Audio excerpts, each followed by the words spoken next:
All right, friends. So what I got is that red oak bowl that I kind of turned, and it's not as good as I would want it to be. It's got some cracks here that had to be filled with the black CA. So what I did was I fumigated it, and I fumigated it in just regular household cleaning ammonia. I did it for about 4 days because it's just a regular household stuff. I put it in that plastic bag and I kept it elevated so that it could circulate all the way around.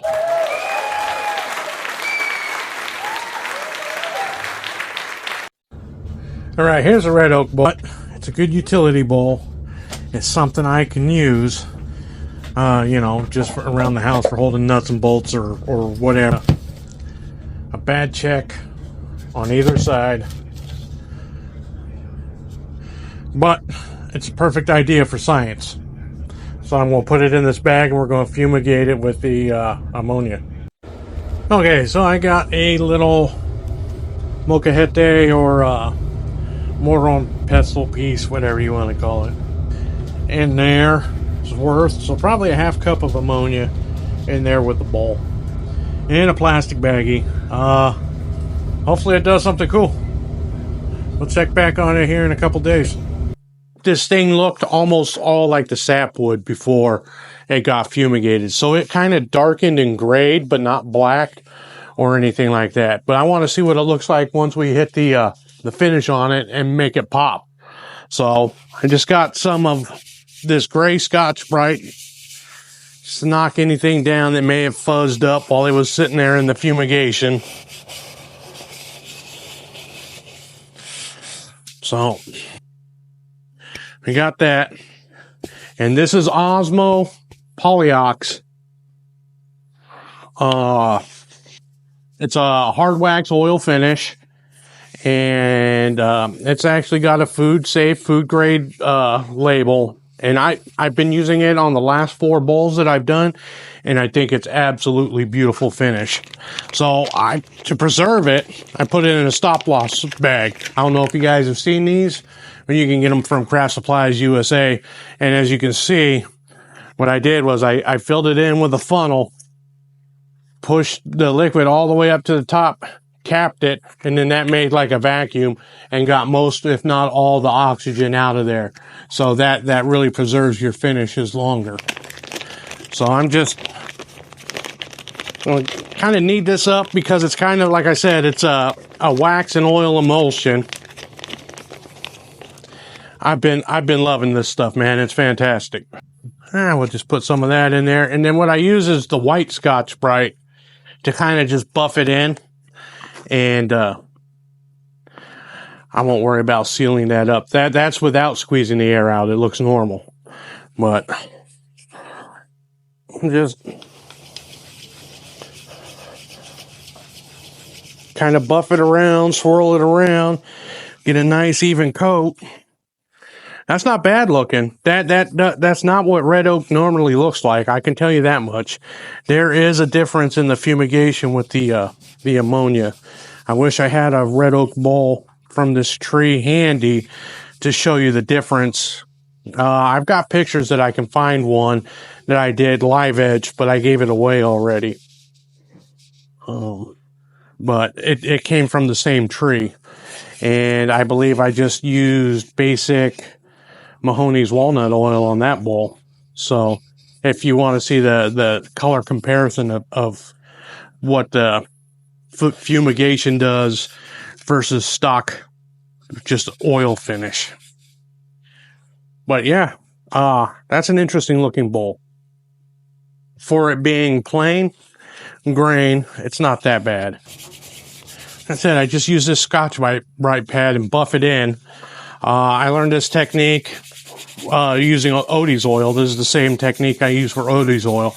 Odie's oil I let sit for an hour before I buff it off with a paper towel. This stuff absorbs in there quite a bit faster, so it's more of a 10-minute.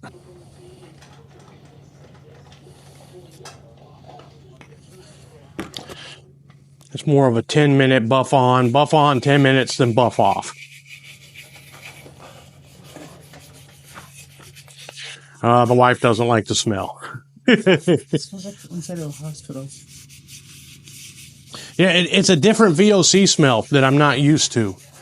It doesn't smell like the normal turpentines and mineral spirits that most of our finishes have, like in a wipe on poly or whatever. There's one little bit of sapwood that stayed. It's kind of crazy. I mean, I'll keep it. It's a cool comparison, though. Yeah, it lets you really see the difference. So, now noticing these large splits emanating from the pith on the rim, they weren't there when the blank was dried. These happened while I was turning. So I'm thinking with oak moving forward, I might try and aim the pith towards the foot instead of the rim and see if I have better results with cracking.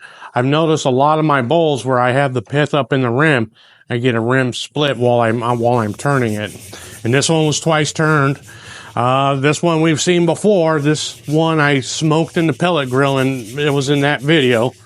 So it's been kiln dried. And so it won't get very much warpage like I normally like. But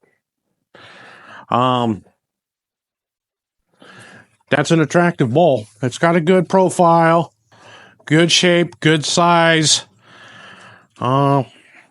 It's just, I don't know how I feel about the cracks. Maybe I've got a craft show coming up next month. Maybe I'll take it and see how it does. Well, no. Some people like stuff like that. You never know. So I usually just toss those after one use because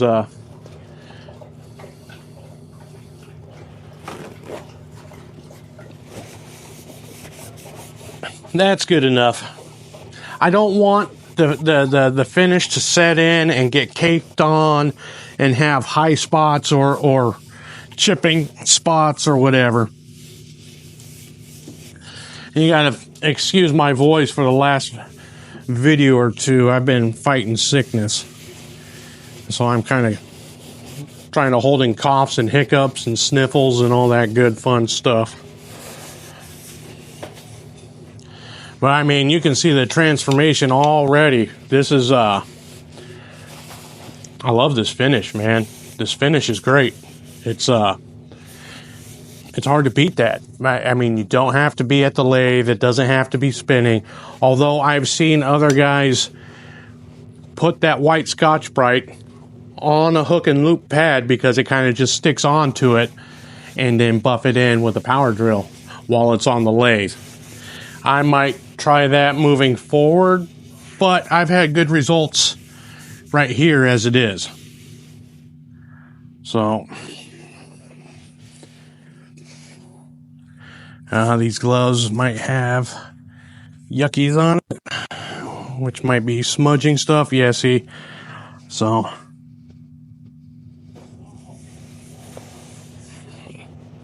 okay, so that's the first coat. It might take 2, it might take 3. The oak hasn't been taking that many. This is also, I guess, a Polyx demo because so this white oak bowl had 2, and so now I don't know. It's got almost a tint of the white oak, but now it's kind of, it's cold instead of a warm tone, if you know what I mean. This feels a lot warmer than this. This gave it a grayish, almost cold tone to it as compared to this white oak. It's definitely an interesting look. This maple has had 2 coats, this spalted maple. It's had 2 coats of the Polyx, and I think I want to do one more to try and just get a little bit more sheen out of it. And this ambrosia maple, or sycamore, my bad, ambrosia sycamore, had 1 coat, but it originally had 1 coat of Mahoney's walnut oil. So it goes right on top of an oil finish, no problem. They're compatible. But yep, that's that Osmo Polyx clear gloss. So thanks for checking it out, friends.